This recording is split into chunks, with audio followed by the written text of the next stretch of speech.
થી ફાર્મા સેક્ટરમાં અવ્વલ નંબર ઉપર છે અને સતત એમાં વધારો થઈ રહ્યો છે.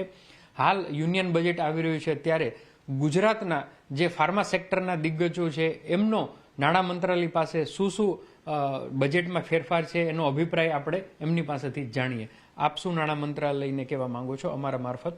સરકારે હાલમાં ડ્રગ્સ એન્ડ કોસ્મેટિક્સ એક્ટમાં ફેરફાર કર્યા છે અને નવો રિવાઇઝ શેડ્યુલ ઇન્ટ્રોડ્યુસ કર્યો છે, જેના કારણે ફાર્મા ઉત્પાદકોને એમના કારખાનાઓને અપગ્રેડ કરવાની જરૂર છે.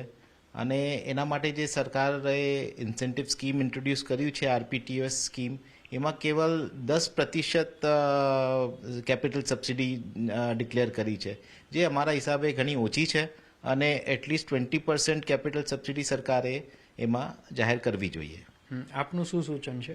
હેલ્થકેર બજેટ ઇમ્પ્રૂવ થવું જોઈએ. હેલ્થકેર બજેટ મીન્સ પર પેશન્ટ એલોકેશન જે ગવર્મેન્ટ છે કામ કરી રહી છે, ઘણા બધા એના રિલેટેડ બધા આવી રહ્યા છે, પણ સ્ટીલ આપણે કમ્પેરિઝન કરીએ એડવાન્સ કન્ટ્રી યુએસ સાથે તો એ લોકોનું પર પેશન્ટ એલોકેશન $80 છે, જે આપણે અહીંયા $6 જ છે, એટલે બહુ ઓછું છે.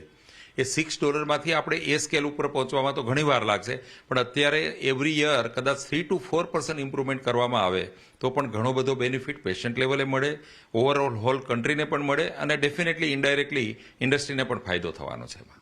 અન્ય ફાર્મા પ્રોડ્યુસર્સ છે એમની સાથે આપણે વાતચીત કરીએ. તમારો સરકારને શું સૂચન છે? ગવર્મેન્ટે ઓલરેડી ડિજિટલ હેલ્થ ઇન્ફ્રાસ્ટ્રક્ચર માટે ફંડ્સ એલોકેટ કરેલા છે, પણ આપણે એને વધારવાની ખાસ જરૂર છે. એટલે કારણ કે ઇન્ડિયામાં ક્રોનિક ડિઝીઝીસના કેસીસ બહુ જ વધી રહ્યા છે. એટલે આજે અમદાવાદમાં બેઠેલા જે પેશન્ટ હોય એમને ચેન્નઈમાં જઈને કોઈ ટ્રીટમેન્ટ કરાવવાની હોય તો આપણી પાસે એક ડિજિટલ પાસપોર્ટ કે ડિજિટલ હેલ્થ કાર્ડ કે એવું કંઈક હોવું જોઈએ કે જેનાથી પેશન્ટની હિસ્ટ્રી એમના ડિજિટલ નંબરથી ગમે ત્યાંથી આપણે ઓપન કરી શકીએ અને ડૉક્ટર એમને સારવાર આપી શકે. એ પ્રમાણે જે જરૂરિયાત હોય, જે એમની દવાઓ હોય, એ બધું એમની ડિજિટલ હિસ્ટ્રીમાં હોય તો ડૉક્ટર વધારે ચેતીને કામ કરી શકે આગળ. બિલકુલ. તમે શું કહેવા માગશો અમારા માધ્યમથી? R&Dને પ્રમોટ કરવાની બહુ જરૂર છે.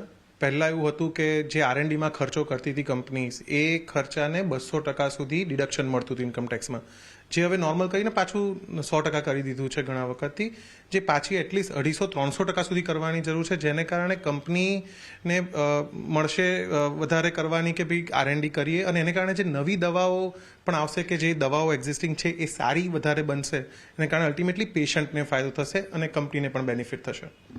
બિલકુલ. તો અહીંયાથી જે સૂચનો છે એ ખૂબ જ અગત્યના છે અને આશા રાખીએ કે જો આના ઉપર નાણામંત્રી છે એ અમલવારી કરશે તો ન માત્ર ગુજરાતને પરંતુ સમગ્ર ભારતને અને સામાન્ય નાગરિકોને આનો મોટો ફાયદો થઈ શકે તેમ છે.